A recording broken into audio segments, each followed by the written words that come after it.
एमिति मुहूर्त नाही प्रियतम जीवन रे मोर जो मुहूर्त तुमे न आस स्मृति रे एमिति समय नाही प्रीतिमय कल्पना रे मोर जो समय रे तुमे एकमात्र तुमे हाँ नदीश सूर्य चंद्र ग्रह मंडल रे धरित्री ओ आकाश पाताले तुमे मोर कौन हुआ केउ संपर्क रे अबा तुमे अनात्मीय पुणी हो जाओ परम आत्मीय यौवनरु जरा मृत्यु जाए जो संपर्क रे अबा छाई जाई सुशीतल चंद्र परी चेतनार परिधि हो जाओ पुनश्च उदय तुई आखिरे कि एते आकर्षण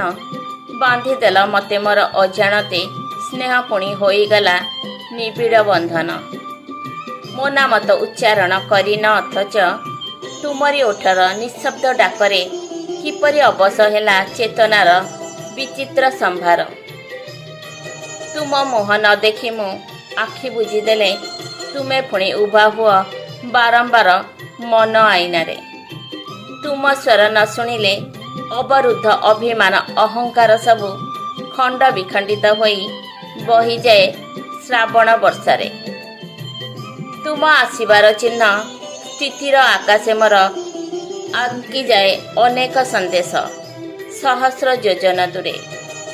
आओ पछे प्रियतम तुमर सत्तार स्पर्श एबे भी तो रही जाए मो मनर होई एक